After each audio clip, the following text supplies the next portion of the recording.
എല്ലാവർക്കും നമസ്കാരം. നാട്ടുവിപണി പെർഫെക്റ്റ് മാച്ചിലേക്ക് എല്ലാ മാന്യപ്രേക്ഷകർക്കും സ്വാഗതം. ഞാൻ മഹിത.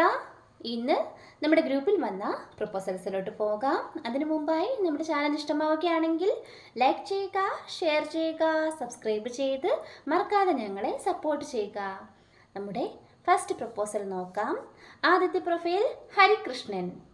ഹിന്ദു വിളക്കിത്തല നായർ വിഭാഗത്തിൽപ്പെട്ട യുവാവാണ്. ഉത്രമാണ് നക്ഷത്രം. 28 വയസ്സാണ്. വിദ്യാഭ്യാസം diploma in electrical. Job switchgear ടെക്നീഷ്യനായിട്ട് ദുബായിൽ വർക്ക് ചെയ്യുകയാണ്. പത്തനംതിട്ട ജില്ലയിൽ കോന്നിയാണ് സ്വദേശം.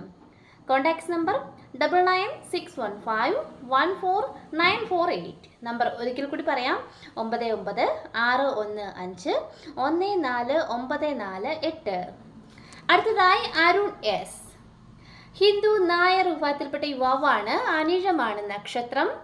29 വയസ്സാണ്. വിദ്യാഭ്യാസം BTech, MBA, LLB. ജോബ് ലോയറാണ്. Height 165, weight 83. ആലപ്പുഴ ജില്ലയിൽ മാവേലിക്കരയാണ് സ്വദേശം. മാച്ചായിട്ടുള്ളവർ കോൺടാക്ട് ചെയ്യേണ്ട നമ്പർ 9188480397. നമ്പർ ഒരിക്കൽ കൂടി പറയാം: 9188480397. അവർ ഡിമാൻഡായിട്ട് പറയുന്നത് പ്രിഫർ ചെയ്യുന്നത് LLB ആണ്. നല്ല ക്വാളിഫൈഡ് ആയിട്ടുള്ള ആളാകണമെന്ന് പറയുന്നുണ്ട്. അടുത്തതായി അനു. NVM number 1234. 27 വയസ്സുള്ള യുവതിയാണ്. പൂരുരുട്ടാതിയാണ് നക്ഷത്രം. വിദ്യാഭ്യാസം MSc. Height 172, weight 70. ആലപ്പുഴ ജില്ലയിലാണ് സ്വദേശം. Contacts number 9207608965. നമ്പർ ഒരിക്കൽ കൂടി പറയാം: 9207608965. അടുത്തതായി രാജീവ്. ഹിന്ദു നായർ വിഭാഗത്തിൽപ്പെട്ട യുവാവാണ്. രോഹിണിയാണ് നക്ഷത്രം. 33 വയസ്സാണ്. വിദ്യാഭ്യാസം ഡിപ്ലോമ. ജോബ് ഡ്രൈവർ ആണ്. ഒരു കമ്പനിയിലാണ് വർക്ക് ചെയ്യുന്നത് എന്ന് അറിയിച്ചിട്ടുണ്ട്.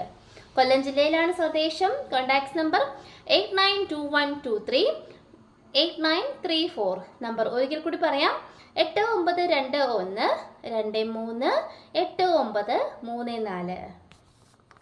അടുത്തതായി ആര്യ. ഹിന്ദു ഈഴവ വിഭാഗത്തിൽപ്പെട്ട യുവതിയാണ്. പൂരുരുട്ടാതിയാണ് നക്ഷത്രം. 30 വയസ്സാണ്. വിദ്യാഭ്യാസം BTech, MBA, dual specialisation. Job Infopark at Kochi. Second marriage ആണ്. എറണാകുളത്താണ് സ്വദേശം. താല്പര്യമുള്ളവർ കോൺടാക്ട് ചെയ്യുക. കോൺടാക്ട് ചെയ്യേണ്ട നമ്പർ 8304893275. നമ്പർ ഒരിക്കൽ കൂടി പറയാം: 8304893275. പെൺകുട്ടികളുടെ പ്രപ്പോസലിൽ നമ്മൾ നമ്മുടെ സ്റ്റാഫുകളുടെ നമ്പറാണ് പറയുന്നത്. ആർക്കെങ്കിലും കറക്റ്റ് മാച്ച് ആണെങ്കിൽ ആ സ്റ്റാഫിൻ്റെ നമ്പറിൽ കോൺടാക്ട് ചെയ്ത് അറിയിച്ചാൽ മതിയാകും. അത് നിങ്ങളുടെ ബയോഡേറ്റ യഥാർത്ഥ അവകാശിയുടെ കയ്യിലേക്ക് എത്തിക്കുന്നതും ആയിരിക്കും. അപ്പോൾ ഇത്രയാണ് നമ്മുടെ ഇന്നത്തെ പ്രപ്പോസൽസ്. താങ്ക്